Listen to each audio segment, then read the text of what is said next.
اعوذ باللہ من الشیطان الرجیم بسم اللہ الرحمن الرحیم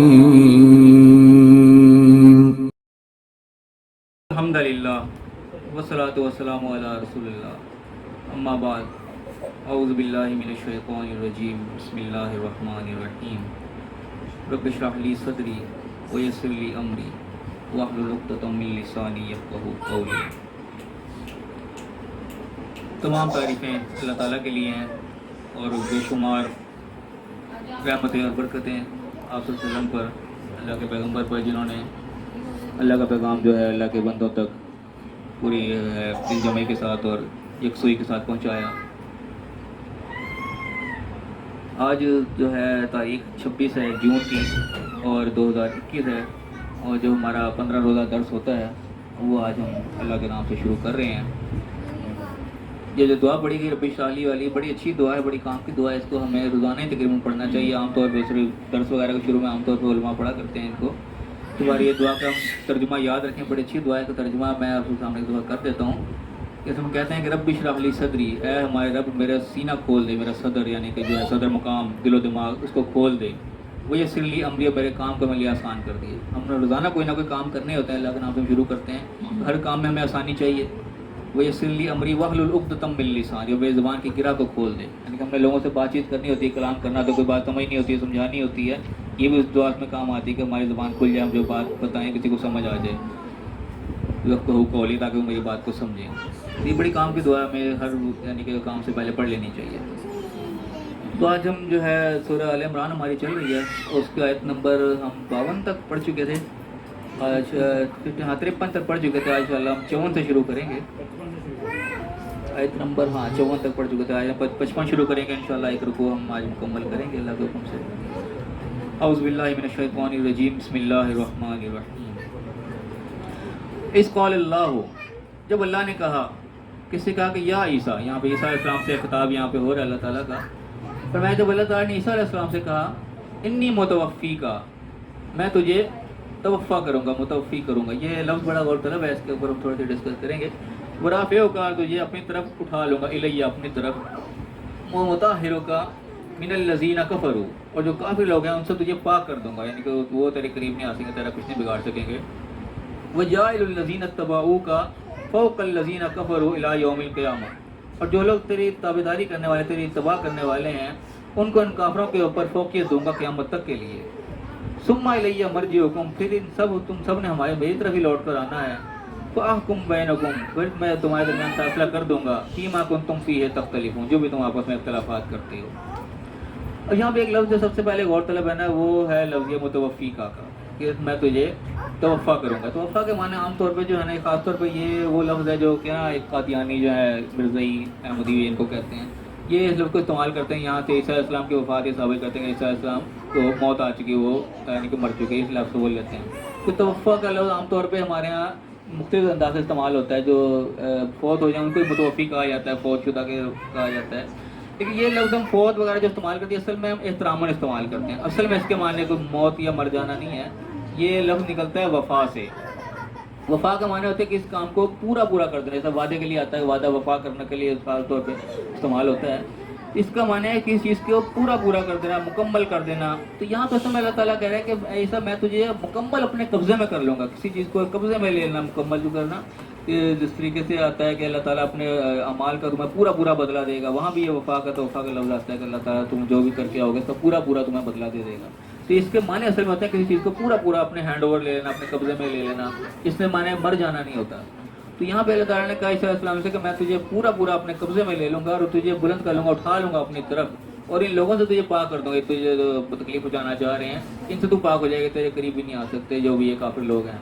اور اس کے بعد جو تیرے اتباع کرنے والے ہوں گے ان کو قیامت تک کے لیے ان کافروں کے اوپر میں فوقیت دے دوں گا۔ اب یہاں پہ اتباع کرنے والے کی بات آئی کہ جو عیسیٰ علیہ السلام کی اتباع کرنے والے ہوں گے، اس سے مراد صرف عیسائی نہیں ہے کہ سے مراد ہے کہ عیسائیوں کو قیامت تک کے لیے فوقیت مل جائے گی۔ عیسائی جو ہیں یعنی کہ بیسکلی وہ عیسیٰ علیہ السلام کی اتباع کرنے والے نہیں ہیں، جو اسلام کی اتباع کرنے والے وہ ہیں جو کہ آپ کے تعلیمات پر عمل کرتے ہیں۔ جس طریقے سے ڈاکٹر ذاکر نائک بھی اکثر اپنی تقریروں میں کہا کرتا ہے کہ اگر عیسائی کا مطلب یہ ہے کہ جو عیسیٰ علیہ السلام کی تعلیمات پر عمل کرنے والا ہے تو میں ایک عیسائی سے زیادہ عیسائی ہوں، یہ کہا کرتا ہے اکثر ڈاکٹر ذاکر نائک۔ تو یہاں بھی اللہ تعالیٰ نے بات یہ کی کہ جو تیری تباہ کرنے والے ہوں گے ان کو قیامت تک کے لیے جو ہے وہ فوقیت دوں گا۔ عیسیٰ اسلام کے کون سے پیغامات ہیں؟ وہی پیغامات جو اللہ نے ان کو دیے، وہ بنیادی وہی چیز، انہوں نے بھی اللہ کی ایک بات کو کہا اور یعنی کہ خود کو کبھی خدا نہیں کہا۔ تو آج جو اپنے آپ کو عیسائی کہتے ہیں، جو بھی اپنے آپ کو عیسیٰ اسلام کے پیروکار کہہ رہے ہیں، بیسیکلی ان کے پیروکار نہیں ہیں، انہوں نے تو عیسیٰ اسلام کو خود خدا بنا رکھا ہے۔ تو یہاں پہ اللہ تعالیٰ نے کہا کہ جو تیری تباہ کرے گا وہ قیامت تک کے لیے جو ہے میں اس کو فوقیت دوں گا۔ اس کے بعد اللہ نے بتایا کہ تم نے لوٹ کے سب نے میری طرف ہی آنا ہے، پھر جو بھی تمہارے اختلافات ہیں میں ان کو فاصلہ سنا دوں گا اور پھر تو اس کا فیصلہ ہو جائے گا۔ اب بتایا کہ فَأَمَّا الَّذِينَ كَفَرُوا، پھر جو کافر لوگ ہوں گے جو اللہ کے حکم پر نہ چلنے والے ہوں گے، فَأُعَذِّبُهُمْ عَذَابًا شَدِيدًا، تو میں ان کو شدید ترین عذاب دوں گا، پھر دنیا والآخرت، دنیا میں بھی اور آخرت میں بھی۔ یعنی جو اللہ کے پیغمبروں کے بعد ماننے والے نہیں ہیں، ان کے خلاف چلنے والے ہیں، ان کو اللہ تعالیٰ نے دنیا میں بھی سزا کا سنا دیا اور آخرت میں بھی ہوگی۔ وَمَا لَهُم مِّن نَاصِرٍ، ان کا پھر کوئی مددگار نہیں ہوگا۔ اب یہاں یہ یعنی کہ سوچنے لائق بات ہے کہ اللہ کے پیغام، اللہ کے پیغمبروں کا جو پیغام ہے ان کا انکار کا جو ہے دونوں جانوں میں سزا ہے، یہاں بھی آخرت میں بھی جو ہمیں نظر نہیں آتی، لیکن دنیا میں بھی اللہ تعالیٰ اس کے جو ہے بتا رہا ہے کہ میں تمہیں شدید عذاب دنیا میں بھی دے دوں گا اور آخرت میں بھی دوں گا، جو کہ کفر کے رویش اختیار کریں گے، جو اللہ نے پیغام پہنچایا یا اللہ کے پیغمبر نے پیغام پہنچایا اس کو نہ ماننے کے۔ اب کفر یہ منہ سے بھی، زبان سے بھی، لفظوں سے بھی ہو سکتا ہے اور عمل سے بھی ہو سکتا ہے، دونوں طریقوں سے انکار انسان کرتا ہے کہ منہ سے مان لی بات لیکن عمل اس کے اوپر نہیں کیا، وہ عملی انکار ہوتا ہے، تو اس کے لیے بھی انسان سزا کے لیے تیار ہے۔ جب انسان عملی انکار کرے گا تو کسی نہ کسی نتیجے میں سزا ملے گی، دنیا میں ملے گی اور آخرت میں بھی ہوگی، کو بھی بچانے والا بھی کوئی نہیں ہوگا۔ اور میں وَأَمَّا الَّذِينَ آمَنُوا، جو بات ماننے والے ہوں گے، ایمان والے ہوں گے، وَعَمِلُوا الصَّالِحَاتِ، اور عمل صالح ہوں گے، ان کے عمل ساتھ اسی لیے جڑتا ہے ایمان کے کہ عمل ضروری ہے، ساتھ اس کے عمل خلاف ہو رہا ہے تو وہ کفر کی طرف لے کے جا رہا ہے ہمیں، عمل صالحات ہو رہے ہیں تو وہ ایمان میں لا رہا ہے۔ تو عمل صالحات کریں گے فَيُوَفِّيهِمْ أُجُورَهُمْ، یہ وہی وفا کا لفظ دوبارہ آ گیا کہ ان کا اجر ان کو پورا پورا دے دیا جائے گا، یہ وہی والا لفظ دوبارہ دہرایا گیا۔ وَاللَّهُ لَا يُحِبُّ الظَّالِمِينَ، اللہ ظالموں کو پسند نہیں کرتا، ظلم کی روش اختیار کریں، اندھیروں کی طرف جائیں، وہ بھی اللہ کے پسندیدہ لوگ نہیں ہیں۔ اور فرمایا کہ ذَلِكَ نَتْلُوهُ عَلَيْكَ مِنَ الْآيَاتِ، یہ وہ آیات ہیں ہم تیرے پر پڑھ کے سنا رہے ہیں، وذکر الحکیم، اور یہ ایک حکمت بھری نصیحت ہے، اس کے اندر بڑی حکمت ہے اور نصیحت ہے کہ جو فیصلے اللہ تعالیٰ بتا رہا ہے کہ جو پیغامات پہنچے، جو کفر کے روش اختیار کرے تو دنیا میں بھی سزا، آخرت میں بھی سزا، اور جو ہے لوٹ کے سب نے اللہ کی طرف جانا ہے، فیصلہ آخر وہیں ہونا ہے۔ تو جب اللہ کے سامنے فیصلہ کروانا تو یہیں پہ ہم حکم اللہ کا مانیں گے تو فیصلہ ہمارے حق میں ہوگا، تو اللہ کے حکم کے خلاف چلیں گے تو ظاہر ہے فیصلہ خراب ہی آئے گا۔ تو بہت بڑی حکمت، بڑی نصیحتیں ان کے اندر موجود ہیں ان آیات کے اندر۔ اس کے بعد اللہ بتایا کہ ان مثل عیسیٰ عند اللہ کا مثل آدم، کہ عیسیٰ علیہ السلام کی جو ہے مثال وہ اللہ کے نزدیک آدم علیہ السلام کی مثال کی طرح ہے، کہ اس طریقے سے کیا کہا کہ خلقہ من تراب، کہ ان کو مٹی سے بنایا، ان کی تخلیق کی، ثم قال له کن فیکون، تو ان کو کہا کہ ہو جا، پھر وہ ہو گئے۔ کہ عیسیٰ آدم علیہ السلام جیسے پیدا کیے گئے، مٹی سے ان کا ایک جسم بنایا گیا، اس کے بعد اللہ نے حکم دیا تو وہ انسان بن کے پورا، کوئی ماں باپ نہیں تھے ان کے۔ تو اسی طریقے اللہ کے عیسیٰ السلام کی مثال اس لیے ہے اللہ کے نزدیک، وہ باپ کے بغیر پیدا ہوئے تو لوگ اس کے اوپر بڑے ان کے ہنگامے کھڑے کرتے تھے، مانتے نہیں تھے۔ تو اللہ نے بتایا کہ مثال ایسی ہے، جب عیسیٰ آدم علیہ السلام آ سکتے ہیں ماں باپ کے بغیر، تو عیسیٰ علیہ السلام صرف باپ کے بغیر بھی آ گئے، تو یہ کوئی انہونی بات نہیں ہے، اللہ اسی مثال کو یعنی کہ یہاں بیان کر رہا ہے۔ میں کہا الحق من ربک، یہ حق بات ہے تیرے رب کی طرف سے، فلا تکن من الممترین، تو شک میں مت پڑنا، اس میں کوئی شک شبے کی بات نہیں ہے، اللہ نے اسی طرح ہی کیا ہے۔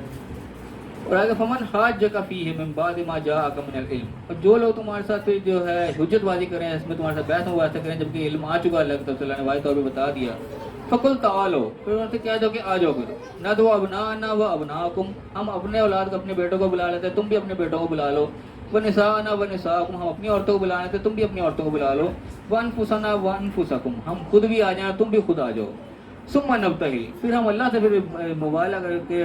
گڑ گڑا کے دعا کریں، فجعل لعنت اللہ علی الکاذبین، پھر اللہ سے دعا کریں کہ جھوٹوں پر خدا کی لعنت ہو جائے۔ یعنی کہ جو آمنے سامنے بات ہو گئی، جو بات مان ہی نہیں رہے، ساری حجت تمام کر دی، اللہ نے واضح طور پہ بتا دیا، پھر بھی وہ یعنی کہ بحث کرے چلے جا رہے ہیں، وہ یعنی کہ اس بات کو نہیں مانے کہ عیسیٰ اسلام کی بدائی جیسے نہیں ہو سکتی۔ پھر آخری اللہ نے یہ بتایا کہ ٹھیک ہے پھر آ جاؤ میدان میں، پھر اللہ ہی فیصلہ کرے گا، پھر اللہ دعا کرے جو جھوٹا اس کو اللہ کی لعنت ہو جائے گی۔ یعنی کہ ایک واقعہ رسول اللہ علیہ وسلم کے دور میں ہوا تھا کہ عیسائی آئے تھے بحث کرنے اس بات کے اوپر، تو وہ مان ہی نہیں لیتا، سارے حجت ان کو تمام کر، سارے دلائل ان کو دے دیے۔ آخری اللہ نے پھر یہ بتایا کہ ٹھیک ہے پھر آجو، پھر میدان میں اترو، پھر اللہ ہی فیصلہ کر دے گا پھر۔ تو یہ آخری اللہ نے بتایا کہ اس کے بعد وہ یہاں تک نہیں آئے تھے، ان کو پتا تھا بات یہی ہے، تو یہاں سے واپس مڑ گئے تھے۔ یہ یعنی کہ قسم کا آخری اللہ نے بتایا کہ آپ تک موقع آ جائے کہ بالکل اینڈ ہو جائے تو پھر ٹھیک ہے، پھر بلا لو، پھر اللہ سے فیصلہ کروا لو۔ پھر ان ھذا لہو القصص الحق، یہ اللہ کی طرف سے بالکل حق ایک قصہ بیان ہوا ہے کہ ایسا ہی اللہ کی طرف سے بیان ہوا ہے۔ وما من الہ الا اللہ، اللہ کے سوا پھر کوئی الہ نہیں ہے، یہ وہ بیان کرنے والے صرف اللہ کی ذات ہی ہے اور معبود وہی ہے، بات اصل میں اسی کی مانی، جو پیغمبر ہے پیغام اسی کا ہی لے کے آیا، اس میں حکم اللہ کا ہی ہے جو مانا جانا چاہیے۔ وَإِنَّ اللَّهَ لَهُوَ الْعَزِيزُ الْحَكِيمُ، اللہ جو ہے وہ بہترین سب سے غالب اور حکمت والا ہے۔ تو فی الحال یہ ایک مختصر رکوع تو یہاں پہ ختم ہوتا ہے، اس کے ہم دوہرائی دفعہ دیکھ لیں جو اس میں مین پوائنٹ ہے سمجھنے لائق، ہم اس کے اوپر دوبارہ غور کر لیں۔ سب سے پہلے تو اللہ تعالیٰ نے یہ کہا کہ عیسیٰ علیہ السلام سے جب اللہ نے خطاب کیا، کہا کہ عیسیٰ میں تجھے اپنی طرف اٹھا لوں گا، تجھے پورا جو اپنے قبضے میں کر لوں گا، تجھے اپنی طرف اٹھا لوں گا اور ان لوگوں سے تجھے پاک کر دوں گا، جو بھی کفر ہے تیرے خلاف جو ہیں یہ تیرا کچھ نہیں بگاڑ سکتے، ان سے تو پاک ہو جائے گا، اور جو بھی تیری اتباع کرنے والے ہیں ان کو جو ہے میں فوقیت دوں گا قیامت تک کے لیے جنہوں نے تیری اتباع کی۔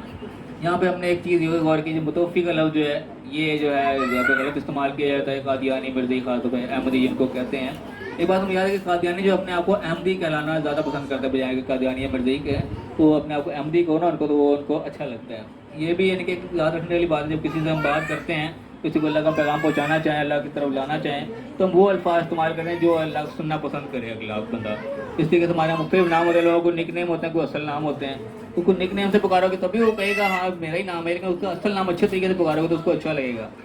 جس طرح ہمارے یہاں بریلوی نام بھی ہے، دیوبند اس قسم کے نام ہیں، ایک بریلوی کو تم بریلوی کو اسے اتنا اچھا نہیں لگے گا، اس کو کوئی اہل سنت والجماعت کہو گے اس کو ذرا اچھا لگے گا کہ ہاں اہل سنت والجماعت ہیں۔ اس طرح اہل حدیث ہیں، ان کے نام وہابی بھی ان کو کہا جاتا ہے، ان کو وہابی کو کوئی اتنا اچھا نہیں لگے گا، ان کو اہل حدیث کہو گے، اہل الحدیث بولو گے ان کو اچھا لگے گا۔ یہ یعنی بات کرنے کا انداز ایک وقت پہ کام آتا ہے، جب انسان بات چیت کرنے لگتا ہے کسی سے تو ایک قسم کے نا وہ اندر سے ٹھنڈا ہو جاتا ہے، اس کے اندر ایک دشمنی غصے والی بات ہے نا وہ ذرا ٹھنڈک میں بدل جاتی ہے، تو انسان وہ الفاظ استعمال کرے جو اگلا سننا پسند کرتا ہے اپنے لیے۔ تو یہ احمدی لوگ نے خاص طور پر اس آیت کو استعمال کرتے ہیں کہ عیسیٰ علیہ السلام کی وفات ثابت کرتے ہیں۔ تو یہاں بھی یاد رکھیں متوفی سے مراد یہاں مرنا، موت، وفات نہیں ہے، بلکہ وہ پورا اس کا ترجمہ اصل کہ اللہ تعالیٰ نے کہا کہ میں پورا قبضے میں کر لوں گا، تو اللہ تعالیٰ نے ان کو پورا قبضے میں کیا، جسم اور روح سمیت ان کو اٹھایا ہے دنیا سے۔ تو میں کہ میں تجھے لوگوں سے پہنچا لوں گا، اور اس کے بعد کہا کہ جو تیری اتباع کرنے والے ہیں ان کو میں قیامت تک ان کافروں کے اوپر فوقیت دوں گا۔ اب یہاں پہ اتباع کرنے والے سے مراد عیسائی نہیں ہے جو کہ ان کی تعلیمات پہ پیروی کر رہے ہیں، وہ مراد ان کو اللہ تعالیٰ فوقیت ضرور دے گا۔ اس کے بعد بتایا کہ تم سب نے آنا میری طرف ہی لوٹ کر، تو پھر میں تمہارا اصل میں فیصلہ کر دوں گا، جو بھی تمہارا اختلاف ہے اس کی جزا سزا میرے پاس ہی ہوں گی۔ اس کے بعد بتایا کہ جو پھر کفر کی روش اختیار کرنے والے ہوں گے ان کو پھر سزا مل جائے گی دنیا میں بھی اور آخرت میں بھی، ان کا بھی کوئی مددگار بھی نہیں ہوگا، اور جو ایمان والے ہوں گے، جو بات کو ماننے والے ہوں گے اور نیک ساتھ عمل کر رہے ہوں گے، ان کو اللہ تعالیٰ ان کا پورا اجر دے گا، بدلہ دے گا، ان سے کوئی ظلم نہیں ہوگا، تو اللہ تعالیٰ ظلم کرنے والے کو پسند بھی نہیں کرتا۔ تو یہاں یہ تو ایک جنرل بات ہے، یعنی کہ جو اللہ کے حکم و خلاف جائے گا اس کی ناکامی دنیا میں بھی اللہ نے بتایا، دنیا میں سزا اس کو ملے گی، چاہے بظاہر سزا کی کئی قسمیں ہو سکتی ہیں، جیسے کہ وہ بھوکا مرے گا، دولت مند بھی ہو سکتا ہے، اس کو کوئی بیماری کی صورت میں سزا مل جائے، اور قسم کی پریشانی کی صورت میں سزا مل جائے، سزا دنیا میں بھی ملے گی اور آخرت میں تو پھر ہے ہی ہے۔ لیکن جو اس کے اوپر جو ایمان والا اور نیک عمل والا ہوگا اس کو اللہ تعالیٰ پورا اجر دے گا، وہ بھی دنیا میں بھی دے گا اور آخرت میں بھی ہوگا۔ اس کے بعد بتایا کہ یہ وہ آیات ہیں ہم تیرے بجے پڑھ کے سنا رہے ہیں، اس کے اندر بہت ساری حکمتیں ہیں، اور حکمت جو ہے اللہ تعالیٰ ہمیں عطا فرمائے، ہم اپنی حکمت خود چنیں اس کے اندر سے۔ اس کے بعد اللہ نے بتایا کہ عیسیٰ علیہ السلام کی مثال اللہ کے نزدیک وہ آدم علیہ السلام کی طرح ہی ہے، جیسے ان کو مٹی سے بنایا اور اس کو کافر ہو جائے تو پھر وہ ہو گیا، تو وہ ماں باپ کے بغیر پیدا ہوئے، تو عیسیٰ علیہ السلام کی مثال بھی ایسے ہی ہے کہ اللہ تعالیٰ کو باپ کے بغیر پیدا کیا، وہ اللہ کے حکم سے جو ہے وہ ایک معجزاتی اس کی پیدائش ہوئی، اور فرمایا کہ تمہارے رب کی طرف سے بالکل حق بات ہے، اس میں کوئی شک میں پڑنے کی ضرورت نہیں ہے، ایسا ہی ہوا ہے۔ تو پھر فرما دیا کہ جو اس بات پہ تمہارے ساتھ پھر بھی بحث کیے چلے جا رہے ہیں، جب اللہ نے مکمل ایک بات بتا دی ہے، تو آخری اللہ نے یہ بتایا کہ ٹھیک ہے تم نے نہیں ماننا، پھر آؤ پھر اللہ سے فیصلہ کروا لاؤ، میدان میں اتر آؤ، ہم بھی اپنے بیٹوں کو بلا لیں، تم بھی بلا لو، ہم بھی اپنی عورتوں کو بلا لیتے ہیں، تم بھی اپنی عورتوں کو بلا لو، خود بھی آ جاتے ہیں، تم بھی آ جاؤ، اللہ سے پھر ہم دعا کرتے ہیں کہ جھوٹے وہ اللہ لعنت کر دے۔ یہ جو واقعی الفاظ استعمال کیا تھا، جو واقعی دل سے جھوٹا تھا وہ کبھی یہاں تک نہیں آتا، اور جو پھر آ جائے یہاں تک پھر اللہ تعالیٰ اس پہ لعنت کر بھی دے گا، پھر وہ اللہ تعالیٰ کی سزا میں آ جائے گا، پھر وہ یہ آخری حل یہاں پہ اللہ تعالیٰ نے بتایا۔ اس کے بعد بتایا کہ یہ حق قصہ ہے جو ہم تمہارے پاس سنایا ہے تمہیں، اصل بات وہی بھائی کہ وما من الہ الا اللہ، کہ اللہ کے سوا الہ کوئی نہیں ہے، اصل جو ہے الہ معبود حکم جس کا مانا جانا چاہیے وہ ایک اللہ کی ذاتی ہے، حکم سب پیغمبروں نے بھی اسی کا پہنچایا، ہمارے لیے بار بار یہ بات دہرائی جاتی ہے کہ اللہ کو اپنا معبود مانیں، اس کو ہم اپنا حاکم مانیں، اسی کے ہم غلامی کریں، جو اس نے حکم دیے ہیں جو ہمیں معلوم ہے اس کے اوپر عمل پیرا کرنے والے بن جائیں، اور اللہ تعالیٰ جو ہے وہ غالب بھی ہے اور حکمت والا بھی ہے۔ اور ہاں ایک آیت آگے اور ہے کہ وَإِن تَوَلَّوْا، ہاں پھر یہ مگر منہ موڑیں، فَإِنَّ اللَّهَ عَلِيمٌ بِالْمُفْسِدِينَ، اللہ تعالیٰ جو بھی فسادیوں کو خوب جانتا ہے، جو بھی سب کچھ بات مان کے پھر بھی منہ موڑ لیں، ان کا مقصد اس لیے فساد کرنا ہی ہے، اللہ تعالیٰ کی باتیں تو واضح ہوتی ہیں، عمل کرنے کے لیے انسان آئے تو واضح طور پہ اس میں عمل کر سکتا ہے، پھر وہ جو منہ موڑ رہا ہے اللہ ان کو پھر فسادی گن رہا ہے کہ اللہ تعالیٰ فسادیوں خوب جانتا ہے، کس نیت سے کون منہ موڑ رہا ہے، حق بات کی طرف کیوں نہیں آ رہا۔ تو اللہ سے دعا ہے جو کچھ پڑھا سمجھا ہمیں صحیح اس کو سمجھنے کی، اس کو زندگی میں لاگو کرنے کی توفیق عطا فرمائے، اور دوسروں تک جس طریقے سے پہنچانے کا حق ہے پہنچانے کی توفیق عطا فرمائے، آمین، وآخر دعوانا الحمدللہ۔